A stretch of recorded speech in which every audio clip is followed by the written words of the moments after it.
All right, today we are diving headfirst into a really complex legal saga unfolding in Arizona. We're going to dig into some pretty wild court filings and demand letters. They lay out these sprawling allegations by two brothers against a group they say is, get this, a criminal enterprise. So let's just jump right in with the accusation that kicked this whole thing off. So we're kicking things off right at the very heart of this thing.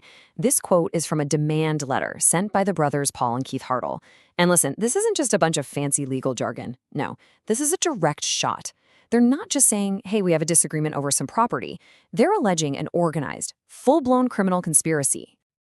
So what's this war over property all about, really?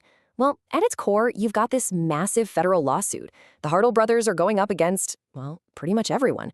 We're talking private companies, individuals, even city and county government bodies. I mean, the sheer scope of who they're suing it's just mind-boggling. And this slide really shows you why. Their lawsuit isn't just about one bad deal. No way. The court filings lay out this whole laundry list of really serious allegations, and they're tying it all together under a RICO conspiracy. And if you're not familiar, RICO stands for the Racketeer Influenced and Corrupt Organizations Act. You know, it's the law they originally created to go after the mob. Okay, so how exactly do the Hartls claim this whole enterprise operated? According to their legal filings, it was this pretty sophisticated two-pronged attack. They allege it was happening at the same time in two different Arizona counties, but it was all supposedly working towards the very same end goal. Now, for a RICO case like this, to even have a chance, the Hartls have a huge hurdle. They have to prove that all these different players formed what the law calls an association in fact enterprise. So what does that mean? It means they have to show these people weren't just acting on their own, but that they were basically a team, a continuing unit, all working together for a common illegal purpose. And this right here breaks down that two-pronged theory. On one side, the complaint talks about a Maricopa arm. This allegedly involves a City of Phoenix employee and a few real estate companies, and their game was supposedly fraudulent foreclosures. Then, at the same time, you've got the Mojave arm. This one was allegedly run by a different guy and was focused on, get this, a brutal campaign of arson and intimidation to grab properties. So you see? Two different counties, two totally different schemes, but, according to the lawsuit, one single enterprise.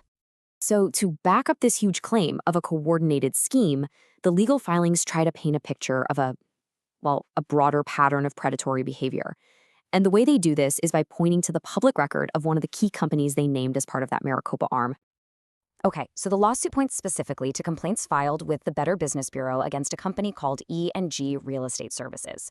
The Harts are basically arguing, hey, look at how these guys allegedly treated their old tenants. It's the same kind of bad faith playbook they used on us. So let's actually take a look at some of these public complaints. Okay, check this out. This complaint is from a former tenant. They'd only lived in the place for 10 months, and they're alleging they got hit with charges for just normal wear and tear, including this massive $1,900 charge for paint. And the kicker? They claim it wasn't even paint. It was just primer. And that $1,900 figure, it's absolutely crucial. Why? Because according to the complaint, that single charge for primer was the exact amount of their entire security deposit. So the tenant is alleging the company was trying to keep their whole deposit and then bill them for another $1,900 on top of that. And according to these documents, this wasn't just a one-off thing. Here's another complaint where a tenant claims they were quoted, okay, $45 for a minor touch-up, but when the final bill arrived, the charge was allegedly over $550. Now, the Hartl lawsuit uses this to argue that this is evidence of how these guys do business. It's a pattern. And that alleged pattern is so critical for their case because it's what they need to prove that continuous enterprise element for the RICO claim. Okay, so after hitting what was basically a brick wall in state court, the Hartl's federal case now hangs on a very specific, kind of unique legal argument.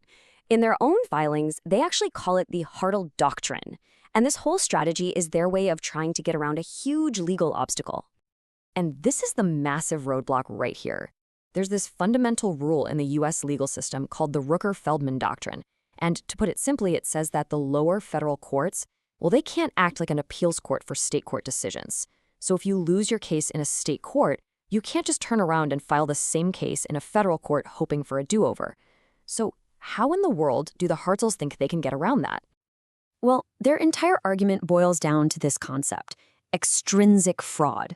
See, they're not trying to argue that the state court judge just got it wrong. No, their argument is much bigger.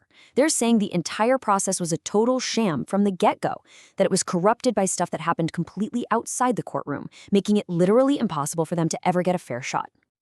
And this timeline from their filings really lays out the heart of their argument. They try to trace this whole alleged pattern back decades to what they call a foundational act of injustice. They say from that point on, a pattern of property theft started. And here's the most important part of their strategy.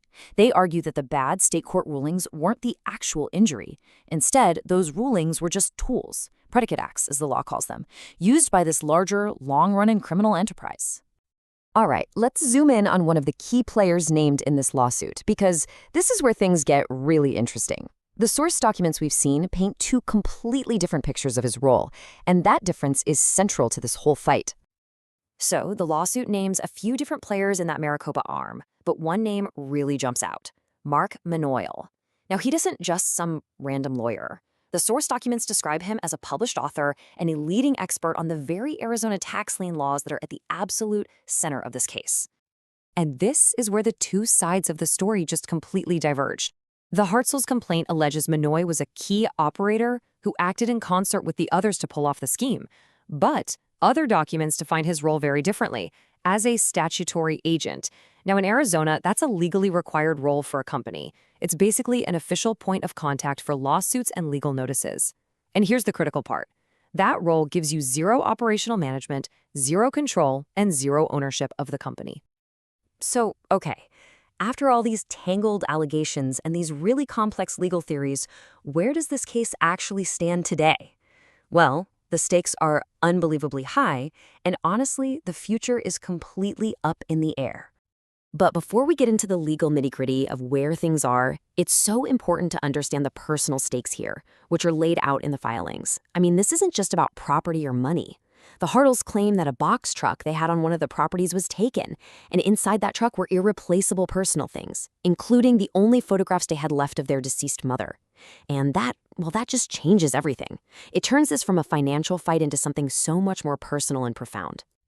Okay, so legally, the case hit a huge wall. The federal district court actually dismissed the lawsuit. The judge basically sided with the defendants, citing that Rooker-Feldman doctrine we talked about, agreeing that this was just an improper attempt to appeal the state court decisions.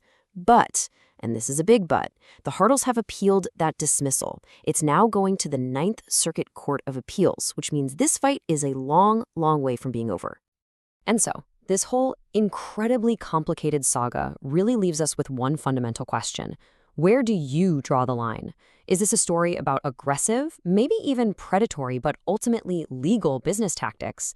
Or do the allegations laid out by the Hartl brothers actually cross that line into a coordinated criminal conspiracy? The answer to that question and the entire fate of this case is now in the hands of the Federal Appeals Court.